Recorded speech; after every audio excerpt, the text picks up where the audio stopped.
Assalamualaikum warahmatullahi wabarakatuh.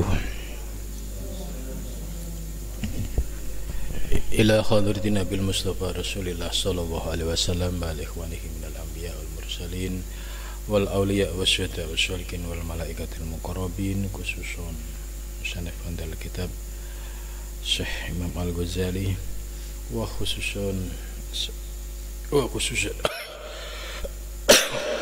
lahumul Fatihah. A'udzu billahi minasyaitonir rajim. Bismillahirrahmanirrahim. Alhamdulillahi rabbil alamin arrahmanir rahim maliki yaumiddin. Iyyaka na'budu wa iyyaka nasta'in ihdinas siratal mustaqim siratal ladzina an'amta 'alaihim ghairil maghdubi 'alaihim waladdallin. Amin. Bismillahirrahmanirrahim. Alhamdulillahilladzi razaqani bi ulumil ulama'ir rasihin wa arsadani ila tariqim mustaqim. Wassalatu wassalamu ala sayyidil wujud wal arwah nabiyyina Muhammad sallallahu alaihi wasallam alladzi jaa bisyari'ah wat tariqah wal haqiqah wal ma'rifah wa ala alihi wa sahbihi ajmain, amma ba'du. Subhanaka la ilma lana illa ma 'allamtana innaka antal alimul hakim. La haula wala quwwata illa billahil aliyyil azim. Rabbi shrah li sadri wa yassir li amri wahlul 'uqdatam min lisani yafqahu qawli. Amin ya rabbal alamin. Malam ini kita akan melanjutkan kajian rutin kitab Bidayatul Hidayah dan Ihya Ulumuddin. Mudah-mudahan dengan kesungguhan kita dalam mencari ilmu ini diberikan kemudahan oleh Allah Subhanahu wa taala, difutuh, dibuka ya pintu hati kita untuk bisa menerima ilmu-ilmu ini dan bisa diamalkan dalam kehidupan sehari-hari. Pada minggu yang lalu sudah dibahas terkait tata cara wudhu yang didasari dengan aspek batiniah. Jadi selama ini kalau kita ngaji fikih ya seperti Fathul Qorib atau fikih wadih atau fikih-fikih yang lain, itu pasti yang dijelaskan hanya aspek zahir. Contoh kalau wudhu ya dijelaskan fardunya wudhu ada 6, kemudian ditambah sunah-sunahnya wudhu. Nah, di dalam kitab Bidayatul Hidayah, Imam Ghazali menyempurnakan. Jadi bukan berarti mengabaikan dari ajaran yang ada di dalam kitab fikih, tidak. Tapi menyempurnakan dengan mengisi aspek batiniahnya supaya terjadi kesempurnaan lahir dan batin. Secara lahiriah kita mau menghadap Allah harus suci, mulai dari pakaian kita ya, fisik kita. Begitu juga menghadap Allah tidak sebatas menggunakan jasad kita, tapi ruh kita juga harus ya diajak untuk menghadap Allah. Hati kita juga diajak untuk menghadap Allah.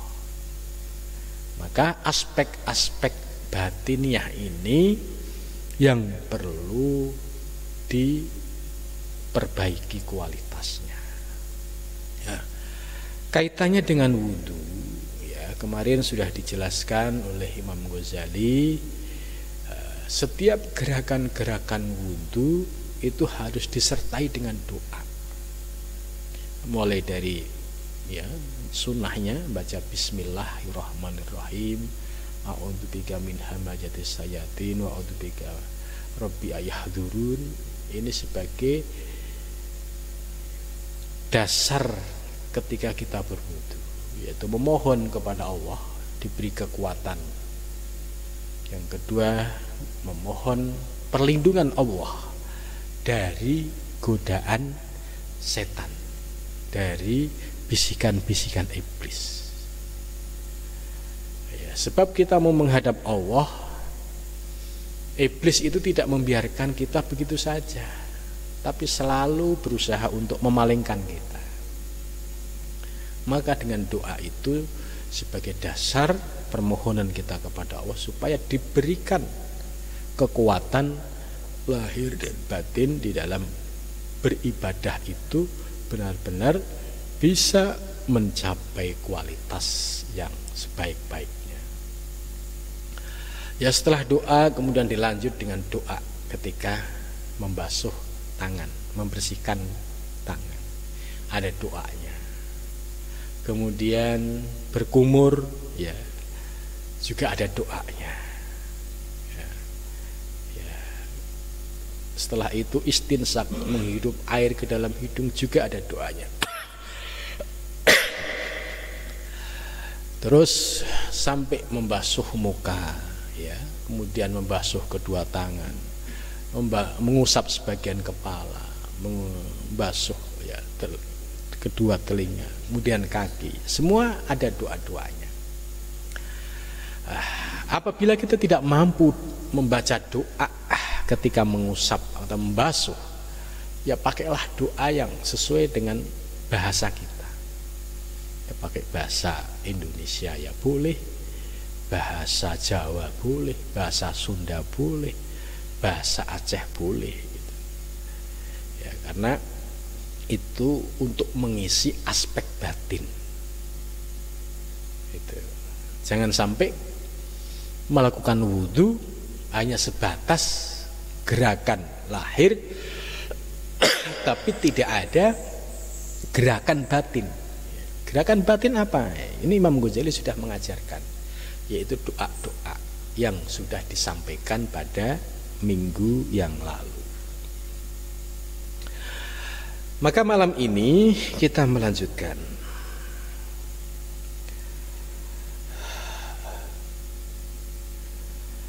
Fa'idha farohta, dan ketika kita sudah selesai melaksanakan wudhu, ya, mulai dari yang sunnah sampai yang terakhir tertib, ya,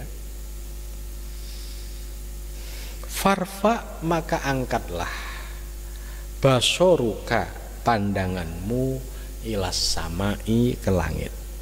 Ini selesai wudhu semua, kaki terakhir ya, terus tertib, disuruh mengangkat basoruka, pandanganmu, berarti kita melihat ke langit. Wakul, dan berdoa, ya, wakul dan berdoa. Kalau doa secara umum kita kan sudah hafal, asyhadu an la ilaha illallah wahdahu la syarikalah wa asyhadu anna muhammadan abduhu wa rasuluh. Terus Allahumma ja'alni minat tawwabin wa ja'alni, nah, ini doa yang sebagaimana kita amalkan dalam sehari-hari. Lah, doa ini oleh Imam Ghazali disempurnakan, jadinya panjang. Tapi menurut saya, ya, doa yang sudah kita hafal itu cukup, nggak apa-apa. Ya, malah kita kalau buru-buru kadang lupa doa. Ya, ini doanya bagus, ya. Asyhadu an la ilaha illallah. Ini depannya sama. Asyhadu an la ilaha illallah. Aku bersaksi bahwa tidak ada Tuhan selain Allah. Wahdahu, maha esa Allah.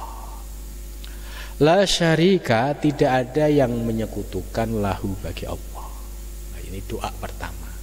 Ya Allah, aku bersaksi bahwa tidak ada Tuhan selain Allah yang Maha Esa, yang tidak ada sekutu baginya. Coba kita istilahnya koreksi diri kita dengan doa ini. Kita sudah menyaksikan bahwa tidak ada Tuhan selain Allah. Mungkin ya wahdah ini kita mengakui keesaan Allah. Allah itu esa. Kemudian la syarikalah, ya tidak ada yang menyekutukan baginya. Tapi kita seringkali mengalami bisikan-bisikan yang mana bisikan ini punya potensi terjadinya sikap mendua. Contoh misalkan dalam kehidupan sehari-hari,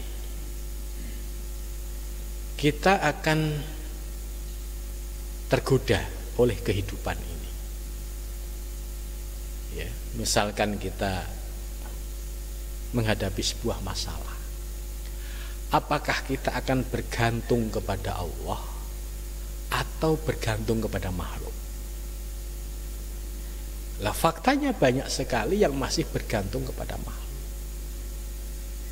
Dan termasuk kita, kalau kita masih ada ketergantungan kepada makhluk, itu kita belum la syarikalah. Jadi la syarikalah ini harus kita amalkan dalam kehidupan sehari-hari, bahwa tidak ada yang menduakan, la syarikalah. Contoh lain, wujud godaan supaya kita tidak la syarikalah, yaitu ketika orang mau beribadah, itu sering mendapatkan ujian dari Allah melalui iblis. Ya, jadi Allah menguji melalui iblis. Caranya bagaimana? Ya, iblis membisiki seseorang ketika mau ibadah. Semangat ibadahnya itu bukan karena Allah, tapi karena ingin dilihat makhluk. Ini juga sudah la syarikalah. Ya, ada kesirikan di dalam diri kita. Walaupun kualitas syiriknya ini termasuk syirik khafi, tapi masih ada. Nah, supaya kita konsisten la syarikalah, nah, itu benar-benar dalam i'tiqad kita. Ya, benar-benar tidak ada ta'aluk dalam hidup kita kecuali dengan Allah. Bagaimana kalau diri kita ini bekerja di kantor, gitu kan? Ditanya, yang gaji kamu siapa? Allah atau atasanmu? Ini akan bingung jawabnya. Kalau kamu menyadari yang gaji dirimu adalah kantor, ya kamu harus taat aturan kantor gitu. Nah, sementara dia ini dalam pemahaman ilmunya nggak utuh. Nggak utuhnya bagaimana? Yaitu masih memilah bahwa kerja di kantor ini masih dianggap sebagai pekerjaan yang tidak bisa menjadi sarana untuk menuju Allah. Padahal kalau dia kerja di kantor, yang namanya kantor ada aturannya. Kita diatur supaya profesional. Berangkatnya disiplin, ya. Kemudian apa yang menjadi tugas kita diselesaikan, dituntaskan. Ini bagian dari tugas kita. kemudian ketika kita sudah bisa profesional di dalam kerja, maka i'tikad kita ya tetap memandang Allah, sebab Allah menghendaki saya melalui pekerjaan ini Allah mengalirkan rezekinya. Ya. Jadi melalui pekerjaan yang kita lakukan secara profesional ini cara Allah untuk mengalirkan rezekinya. Padahal kalau proses rekrutmennya itu kan cukup panjang, tapi dilalahnya berhasil. Ya artinya kalau memang Allah sudah berkehendak, takdirnya kalian akan menjadi bekerja di kantor atau kalian menjadi pengusaha, nah, itu ada proses lahiriahnya. Nah, kalau orang yang sudah paham ilmu tauhid, pekerjaan apapun itu bisa menjadi sarana untuk menuju Allah, dengan catatan kita menjadi pribadi yang sidik, amanah, tablik, patonah ya ketika bekerja. Kemudian dalam pandang i'tikad kita bahwa kita bekerja ini ya sesuai dengan kehendak Allah, maka ketika kita mendapatkan rezeki itu sesungguhnya hakikatnya itu rezeki dari Allah. Tapi secara prosedural melalui ya kita bekerja secara profesional, kemudian waktunya gajian, kita digaji. Nah, ulama-ulama sufi ini mengingatkan jangan sampai kita terjebak pada aspek lahiriah, terjebak pada figur misalkan bos di kantor. Keyakinan kita harus memandang bahwa Allah lah yang memberi rezeki. Cuma cara Allah memberi rezeki ada wasilahnya, ya kita diterima bekerja di sebuah kantor. Ketika kita bisa profesional, kemudian saatnya gajian kita mendapatkan gaji. Nah, setelah kita mendapatkan gaji, ya, yang perlu diperhatikan apa? Jangan sampai melupakan Allah. Karena di dalam gaji ini ada perintahnya. Perintah apa? Pertama infak, ya kan? Yang kedua zakat. Kalau infak, ya itu tidak ada batasannya, tidak seperti zakat harus ada nisab, harus ada haul, ya. Tapi kalau infak itu seikhlasnya. Maka wa anfiku mimma razaqnakum, ya. Perintah Allah itu anfiku, keluarkanlah infakmu mimma dari sesuatu rozakna. Ini Allah menggunakan katana rozakna, ya, yang sudah ngaji ilmu sorof. Rozakna ini bentuknya apa? Mutakalim ma'al goher. Rozakna, kami Allah, kami yang telah memberikan rezeki. Kenapa kok enggak rozaktu, enggak pakai mutakalim wahdah? Itu, ya kan?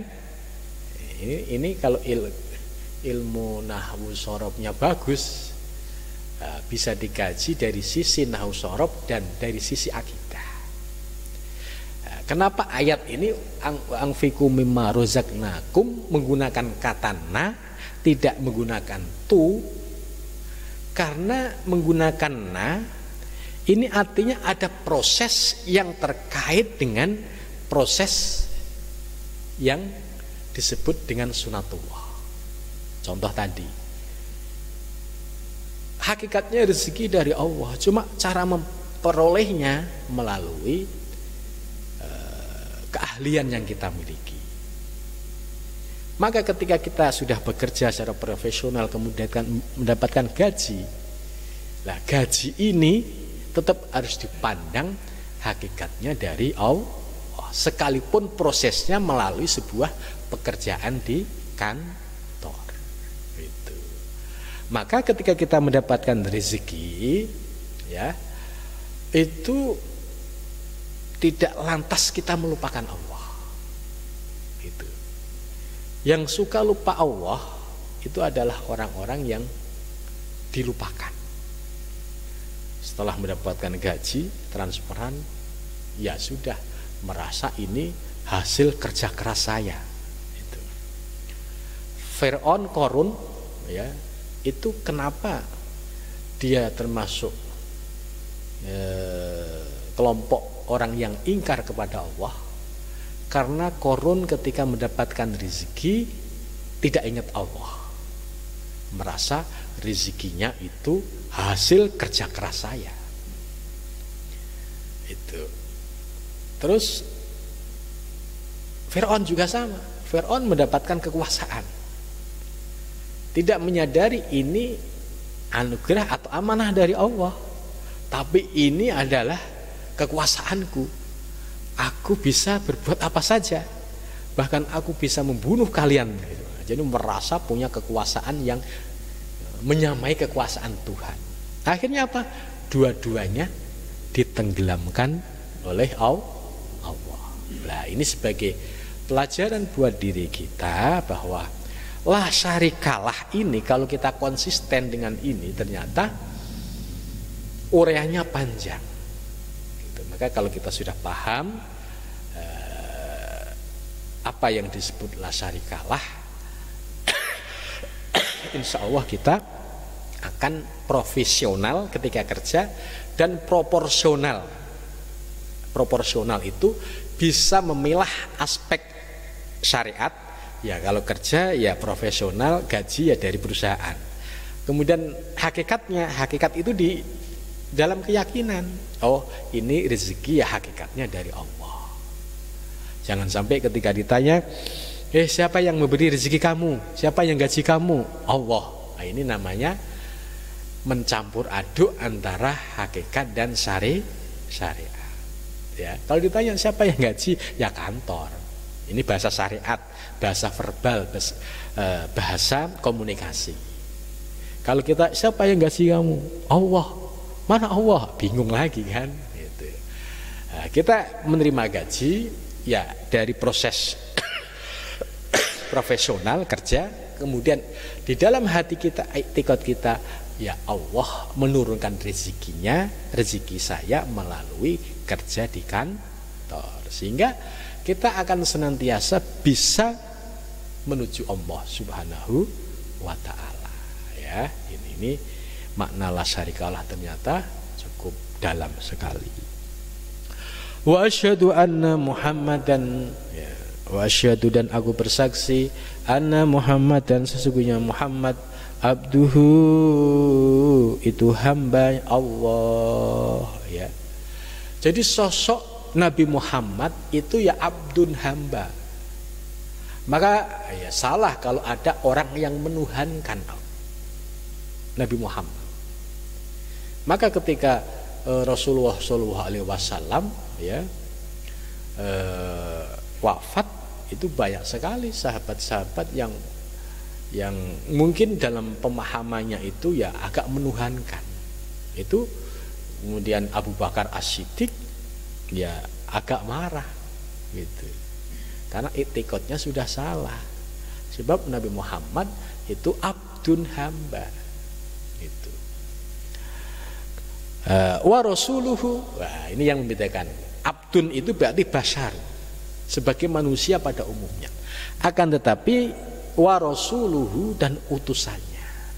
Kalau utusan Allah berarti punya fasilitas langsung dari Allah Subhanahu wa ta'ala, yaitu yang disebut dengan fasilitas wahyu. Nah kita nggak dapat, kita abdun ya kan, wa rasuluhu bukan, karena kita sebagai hamba, sebagai umatnya ya. Nah, kita sebagai umatnya Nabi Muhammad, jadi gendolan kita itu ya Nabi Muhammad. Tapi posisi Nabi Muhammad di sini sebagai abdun dan wa rasuluhu. Nah, penegasan dua kata ini supaya umat Islam tidak salah paham. Ya. Sebab yang saya ceritakan tadi di awal-awal meninggalnya Rasulullah SAW, itu banyak sahabat yang galau, yang bingung, karena sebagian ada yang mengkultuskan, ya, sampai Abu Bakar itu marah, gitu. Ya, supaya punya kesadaran betul bahwa Rasulullah itu sebagai abdun ya pasti akan meninggal. Tapi wa rasuluhu, Rasulullah membawa ajaran. Lah ajaran inilah yang harus kita teruskan dalam kehidupan yang akan datang. Itu wa rasuluhu. Subhanaka maha suci engkau. Nah, ini tambahan ya. Kalau yang doa yang biasa kan hanya praktis itu. Asyhadu alla ilaha illallah wahdahu la syarikalah wa asyhadu anna Muhammadan abduhu rasuluh. Allahumma ij'alni minat tawabin waj'alni minal mutatahhirin waj'alni min ibadikas. Ini doa yang sangat bagus. Ya, jadikanlah aku orang yang bertaubat. Jadikanlah aku orang yang terus bersuci. Jadikanlah aku sebagai hamba-Mu yang soleh ya Allah. Lah ini tolong kalau pas doa ketika selesai wudhu benar-benar dihayati. Ya, dihayati betul maknanya supaya doa kita itu nyentel di ars gitu ya. Kalau doa kita hanya formalitas di lesan tok nah, itu enggak nyentel. Nanti ada penjelasannya. Kenapa setiap doa itu perlu penghayatan. Nanti ada penjelasan di akhir. Nah, ini tambahan yang dari Imam Ghazali cukup panjang. Tapi kalau yang mau ngapalin ya monggo. Kalau mau yang praktis tadi yang lazim ya itu bagus. Itu sudah bagus sekali itu. Doa yang istimewa. Nah, kita ingin tahu bagaimana tambahan dari Imam Ghazali. Subhanaka maha suci engkau Allahumma ya Allah wa bihamdika, dan dengan memujimu asyhadu alla ilaha illa anta, asyhadu aku bersaksi alla ilaha bahwa tidak ada Tuhan illa anta kecuali engkau. Alimta engkau mengetahui su'an keburukan wa dzalamtu. Itu dah. Amil tu bukan ini bahasa kitab kuning itu ya, yang kemarin sudah ngaji tasrif lugawi ya. Baca kitab gundul begini salah harokat tu sama ta itu artinya sudah berubah. Contoh ini tadi. Amil, kalau amilta, ini amilta berarti engkau berbuat su'an buruk. Nah, ini berarti masa Allah berbuat buruk? Nah, ternyata tidak. Yang dimaksud amiltu, aku orang yang wudu. Itu. Amiltu, aku melakukan su'an keburukan. Doa ini doa orang yang jujur sebagai seorang hamba. Bukan seorang hamba yang gampang ngeles. Gampang ngeles itu apa? Wong jelas dia ahli pendosa, ngaku nggak pernah melakukan dosa. Atau orang sok suci. Ya, jadi ini doa yang didasari dengan kejujuran. Amil tusuan ya Allah, aku telah melakukan keburukan-keburukan. Ya kita akui, kita sebagai hamba yang lemah. Nah, terkadang dalam melakukan keburukan ini ya bisa ada kesengajaan, kelalaian atau kebodohan. Ya kita jujur gitu. Kemudian yang kedua, wa dzalamtu nafsi, dan aku mendolimi diriku sendiri.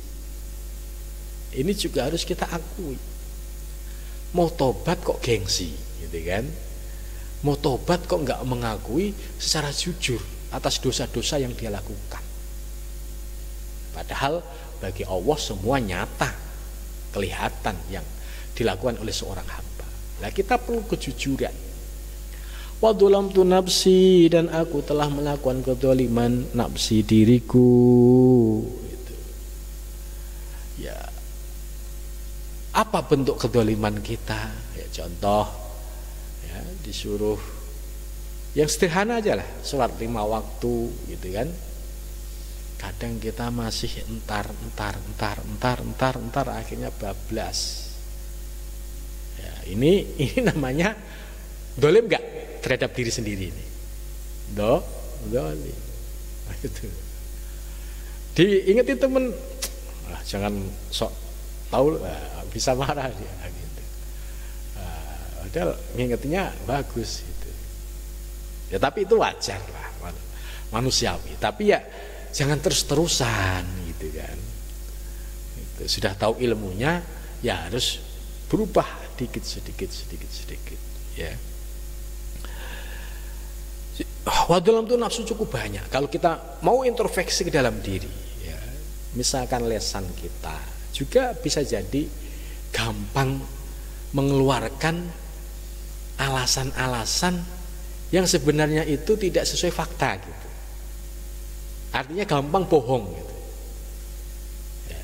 Kalau lesan ini sudah terbiasa bohong, itu akan otomatis ketika ditanya orang, itu langsung otomatis biasa bohong ya bohong.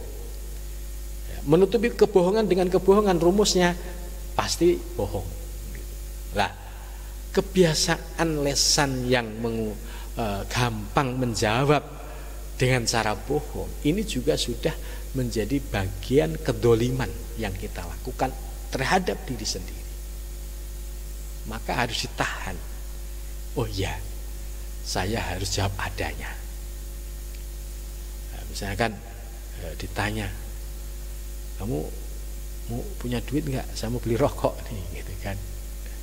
Ini saya ada, cuma ini mau saya buat pulang, ya, jujur aja gitu kan. Ini saya ada, cuma ini mau kepake buat acara gitu.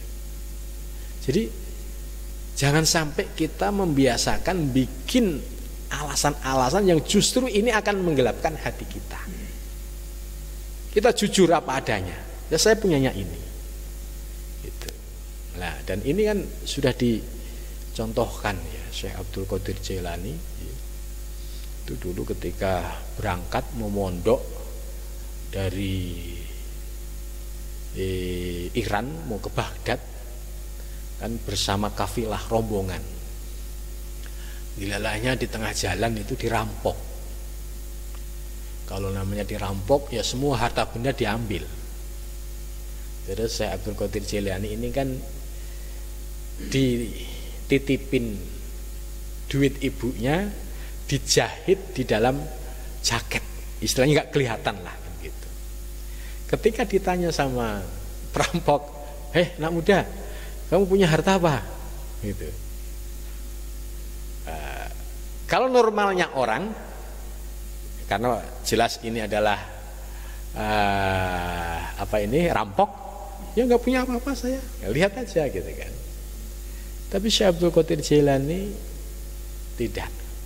Ya, saya dikasih bekal ibu, ini ditaruh di sini. Jadi diumpetin di dalam pakaian, istilahnya ini kayak jaket di dalam, nggak kelihatan lah gitu. Akhirnya ditunjukin, diambil dikasih. Nah, terus setelah itu Syekh Abdul Qadir Jailani meneruskan perjalanan ke Baghdad. Nah, dengan cara itu akhirnya membuat perampoknya itu mikir, kok yang satu ini aneh.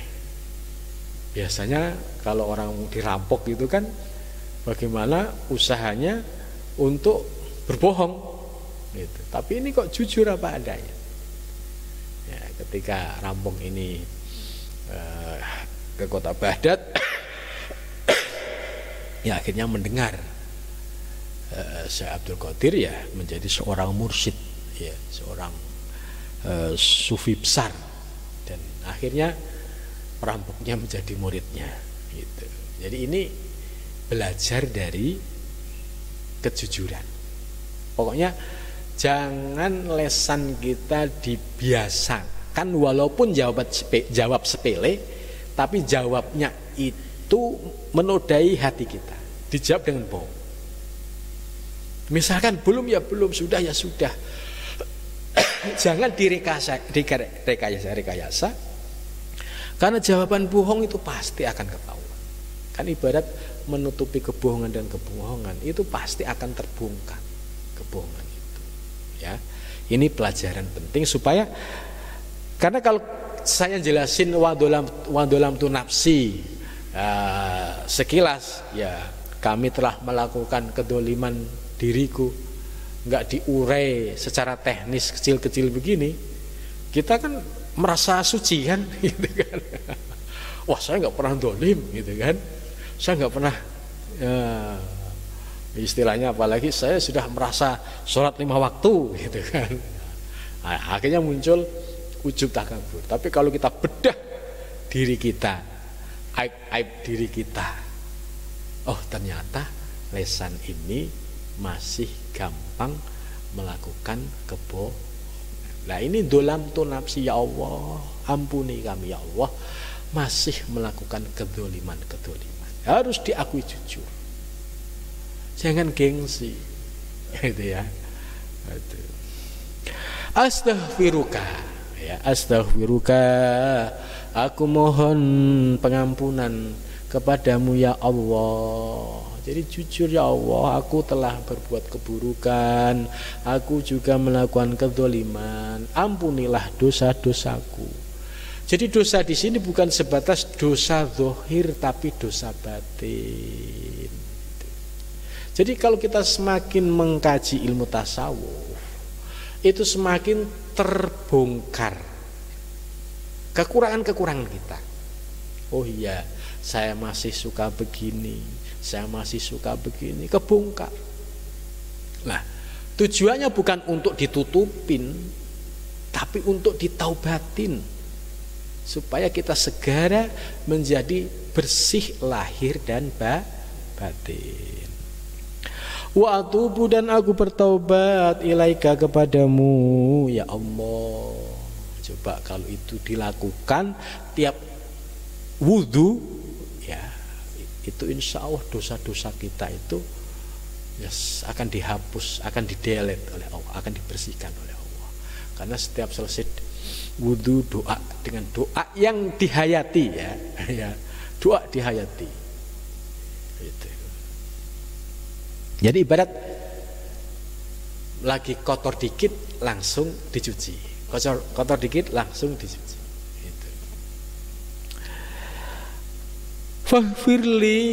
Faghfirli, maka ampunilah li kepadaku, waktu dan terimalah taubat alayya atasku, ya Allah terimalah taubatku.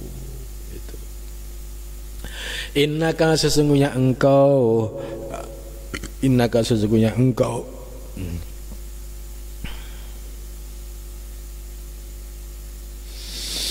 anta bermula engkau at-tawwabu, zat yang menerima taubat, ya Allah engkau sebagai zat penerima taubat.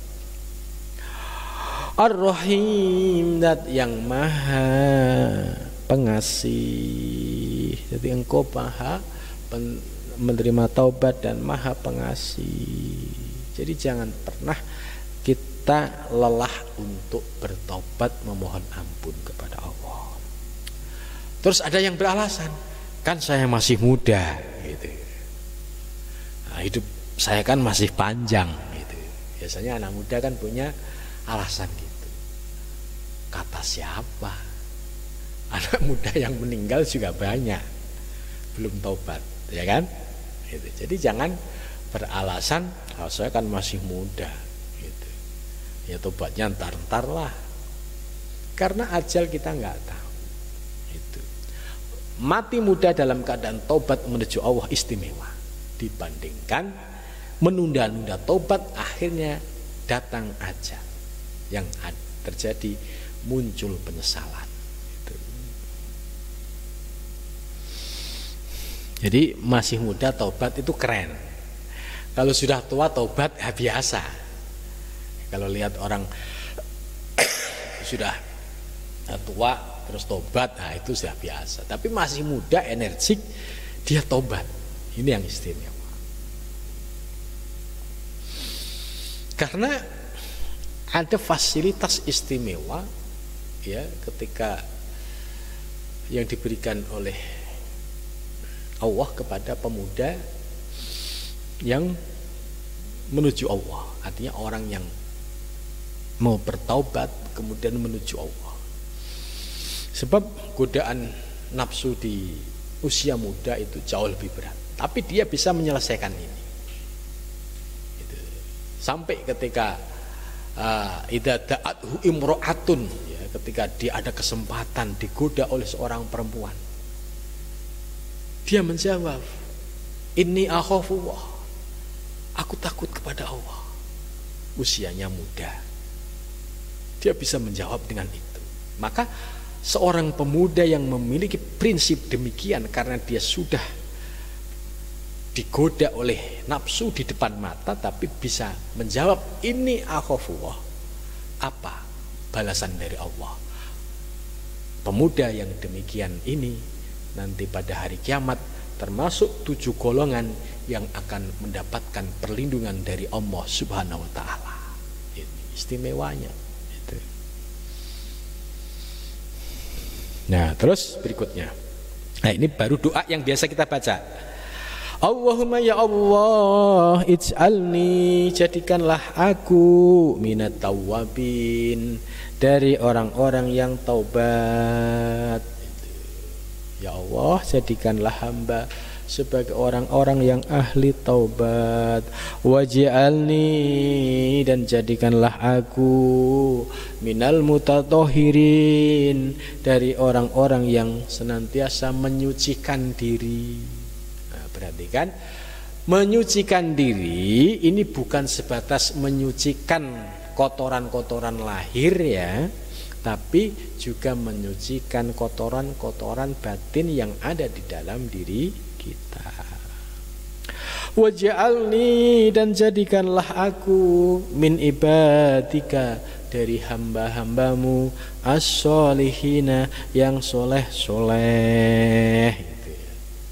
Ya, seneng gak kalau seorang pemuda yang taubat, yang ahli bersuci dan menjadi hamba Allah yang soleh? Tentu ini istimewa ya. Ya, cuma dunia pemuda, dunia remaja memang ya banyak godaannya. Maka yang perlu diperhatikan, ingat sebuah syair. Ya, syair, apabila kita berteman dengan orang yang baik, apabila kita berteman dengan orang yang buruk, maka cepat-cepat pergi. Wa in kana dza syarrin fajanibhu syur'atan. Jadi kalau kita kok berteman dengan orang yang memiliki dza syarrin, karakter buruk lah, orangnya ahli maksiat, gampang bohong, gampang menipu. Ini dasarin ini. Ini perintahnya fajani musyuratan, cepat-cepat jauh. Wa in kana dza khairin, apabila teman itu baik, yaitu ya dekati. Ya. Karena dengan dekat teman yang baik itu akan bisa memberi jalan untuk mendapatkan petunjuk dari Allah Subhanahu wa taala ya. Ini. Jadi kita harus bisa memilah, oh iya ini teman baik ya, soleh ya, kita perlu ajak berteman dengan baik. Tapi kalau ini teman ya ahli maksiat ya, istilahnya sholat 5 waktu aja nggak pernah, ini kalau kalian deketin sehari 2 hari nggak apa-apa, 3 seminggu sudah berubah, sebulan sudah bisa ngikutin persis dengan apa yang dia lakukan. Nah ini jeleknya kalau kita berteman dengan teman yang buruk itu. Terus berikutnya ini tambahan lagi. Waj'alni, dan jadikanlah aku saburon, orang yang sabar, syakuran, orang yang banyak syukur. Waj'alni, dan jadikanlah aku adkuruka, orang yang selalu mengingatmu ya Allah, Dikron dengan mengingat kasiron yang banyak. Usabbihuka dan aku bertasbih kepadamu bukrotan di waktu pagi, wasilan dan di waktu sore. Ini doa tambahan-tambahan tadi ya. Faman qara'a, faman maka barang siapa qara'a yang baca, siapa man hati ta'awati doa-doa ini fi wudu'ihi di dalam wudunya, kharajat maka keluar khotoyahu semua dosa-dosanya. Ini kelebihannya kalau kita mau doa dengan doa-doa tadi ketika wudu, maka seluruh dosa-dosa kita akan rontok min jami'i a'dha'ihi dari seluruh anggota badannya. Wa khotim dan pungkasilah ala wudu'ihi atas wudunya bi khotimin dengan pungkasan.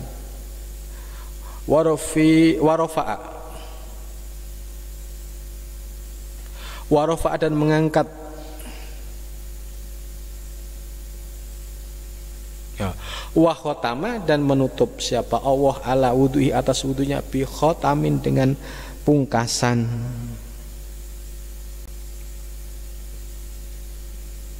Bifat kita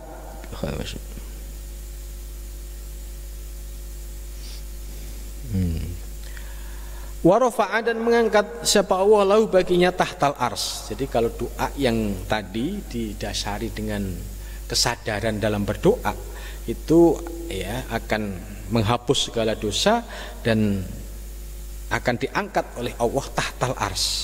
Itu.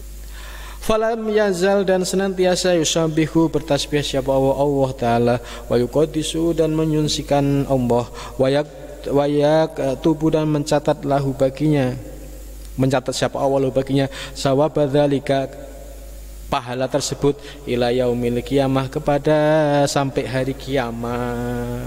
Ini keistimewaannya. Wajtanib dan jauhilah fi wudu'ika dalam wudumu sab'an 7 hal. Nah, ini ketika wudu jauhilah 7 hal ini. Latang fudu yadaika fataros sulma. Ya. Di sini tidak boleh latang fudu yadaika mengibaskan yadaika fatarosu kemudian buyar apa al-mauma.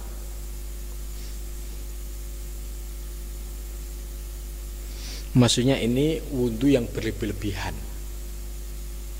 Maksudnya gini loh, kalau wudu kayak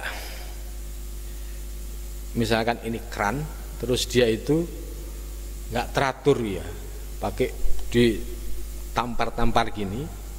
Ya, sementara yang kemarin diajarkan ya tangan kita itu suruh begini, kemudian baru begitu. Jadi istilahnya wudu yang tidak efektif. Ya gerakan-gerakan wudu yang tidak efektif sehingga ya nampak pemborosan air dan sebagainya itu.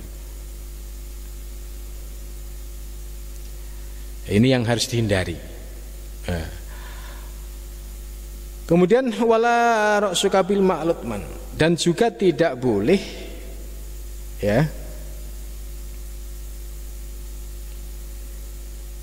maksudnya walatol temu wajhaka wala ra'saka bil ma'lutman itu enggak boleh ini air kemudian diantemin ke muka. Nah, contoh misalkan kita wudu dalam bak ya, airnya itu diciprat-cipratin ke muka gitu. Nah, ini yang tidak boleh.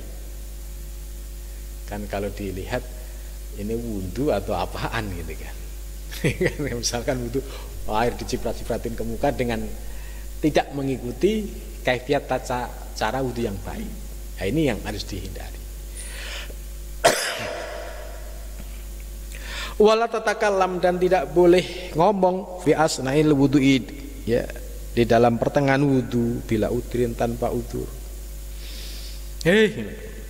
Diam dulu aja ya.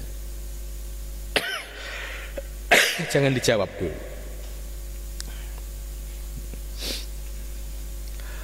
Wala tazid, dan tidak boleh menambahi fil gusli di dalam membasuh ala salasi marotin, atas 3 kali. Jadi tidak boleh berlebih-lebihan lagi ya, sampai 5 kali sampai 7 kali. Kenapa? Biar maksimal ya. Kalau 3 aja sunnah, maka ini saya tambahin akan lebih sunnah lagi. Nah di sini malah nggak boleh, karena itu sudah berlebih-lebihan. Wala taksur, dan jangan memperbanyak sobul ma, menyiramkan air, min ghairi hajatin, tanpa ada hajat. Ini ajaran Islam, efisiensi air ya, sobul ma. Jadi maksudnya jangan sampai mentang-mentang airnya itu banyak, kerannya itu ngucurnya deras, kemudian kita berlebih-lebihan. Nah ini oleh Imam Ghazali nggak boleh. Sekarang itu sudah ada keran air yang digunakan untuk wudhu yang efisien. Misalkan kalau tangan kita nggak di bawah, yang otomatis gitu ya, itu air nggak mengucur. Mengucurnya pun dalam keadaan normal gitu ya. Jadi nggak kencang terus air terbuang sia-sia, jangan. Jadi ini dengan kata lain ya, Imam Ghazali pun mengajarkan kita untuk efisiensi air, tidak boleh berlebih-lebihan. Maka ya saya pernah melihat sudah ada teknologi keran air yang otomatis gitu. Jadi kita ketika mau wudhu, air ini bisa keluarnya tuh secukupnya, nggak berlebih-lebihan. Terus kita begini ya dia berhenti, terus kita begini keluar lagi gitu. Itu maksudnya tidak boleh berlebih-lebihan. Min ghairi hajatin, tanpa hajat. Bi mujaratil wasawasati, dengan murni orang waswasah itu orang yang ini ada keraguan. Walil muwaswisin, dan bagi orang-orang yang waswas, syaitonun syaiton yathaku, yang ketawa bim dengan mereka. Ada juga orang yang punya penyakit waswas. Waswas itu begini, dia sudah wudhu, cuma dihantui perasaan lupa-lupa ingat. Nawa itu ini sudah nawa itu berkali-kali nggak jadi-jadi gitu. Itu ada, saya pernah melihat itu. Jadi kalau wudhu itu lama, misalkan sudah begini, nanti ragu lagi, diulang lagi gitu. Ini, ya, ini oleh Imam Ghazali dijelaskan. Jadi orang yang lagi kena penyakit waswas, ini sesungguhnya setan lagi ngetawain dia gitu. Yuqalu, dikatakan lahu baginya al-walhan, itu namanya setan walhan namanya. Jadi setan yang suka ganggu orang wudhu itu namanya walhan. Wala tatawaddu, dan tidak boleh wudhu bil ma'i, dengan air al-musammas, yang dipanaskan, air yang terkena matahari langsung. Itu musammas. Ya, ini enggak boleh. Sebab bahaya. Artinya ada potensi merusak kulit. Ya kita bisa lihat saja. Orang yang renang di siang hari, di siang bolong ya, itu lihat saja selesai renang, itu pasti kulitnya terus berubah. Nah ini kalau dilakukan, ini kalau wudhu, dengan wudhunya pakai air yang dipanaskan matahari langsung, itu habis wudhu bukan keluar cahayanya gitu kan, tapi tambah geseng, ya kan, tambah hitam. Kenapa? Ya kan air ini berbahaya dengan kulit wajah kita gitu. Maka ini tidak boleh. Wala minal awani as-sofiyah, dan juga tidak boleh wudhu dari tempat yang berasal dari logam kuningan ya, misalkan kayak tempat wudhu terus dari kuningan, itu nggak boleh, karena ini ada zat-zat yang masuk di dalamnya, khawatir air yang di dalamnya ini terkena zat tersebut, kemudian kita buat wudhu. Nah, Kenapa dilarang? Itu pasti kalau diteliti secara ilmiah akan terbukti dampaknya. Makanya kalau wudhu misalkan kayak di depan ini ada tempat wudhu yang dari tanah nggak apa-apa, kan nggak ada awah nih ya minaturab, nggak ada gitu kan. Yang dilarang adalah tempat wudhu yang berasal dari logam kuningan, karena ini ada zat yang juga tidak pas untuk kulit kita. Fahadi syab'ah, maka 7 ini makruhatun makruhah fil wudu, di dalam wudu, wa fil khobar ya. Jadi ini semua 7 hal tadi termasuk makruh di dalam wudu. Wa fil khobar, dan di dalam hadis ini yang harus menjadi catatan akhir. Imam Ghazali mengutip sebuah hadis. An-naman, sesungguhnya orang dakaro yang mengingat siapa, man Allah inda wuduhi, ketika wudunya. Nah, barang siapa yang mengingat Allah saat wudunya, nah ini toharawahu, maka Allah akan menyucikan jasadahu, jasadnya, kullahu, semuanya. Jadi kalau kita pengen jasad kita seluruhnya ini suci, maka wudunya juga didasari dengan eling sama Allah.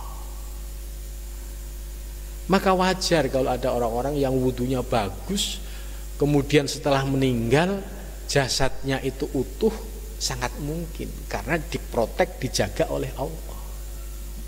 Itu. Waman lam yadkur, dan barang siapa yang tidak zikir Allah pada Allah. Bagaimana kalau orang yang tidak zikir pada Allah saat wudu? Wudu ya wudu, wah, pokoknya wudu lah gitu, tanpa didasari eling sama Allah. Lam yadhur, maka tidak mensucikan siapa Allah minhu, dari wudunya, ilama, kecuali sesuatu asobahu yang menimpanya, alma'u, apa, air. Jadi orang yang wudu tidak didasari dengan ingat kepada Allah, maka tidak dapat menyucikan kecuali anggota badan yang disucikan itu. Tidak bisa seluruh anggota tubuhnya. Nah, ini sudah paham ilmunya, sudah paham dasarnya, ya. Kita tinggal mempraktekkan. Jadi tolong kalau wudu ya pelan-pelan saja, gak usah buru-buru, kemudian dipahami makna-makna doa-doa yang terkandung di dalamnya. Sesuai dengan hadis ini, kalau kita wudu kita benar, itu akan menyebabkan seluruh jasad kita disucikan oleh Allah. Ini istimewanya kalau kita wudu secara zahir dan batin. Nah, mudah-mudahan kita bisa mengamalkan ilmu ini ya dalam kehidupan sehari-hari. Jadi kita sudah bersyukur dikasih ilmu oleh Allah, tinggal mengamalkan itu. Kalau ilmu yang kita pahami kemudian kita amalkan, insya Allah itu akan menjadi ilmu yang manfaat. Sampai sini dulu, kita lanjut pengajian berikutnya.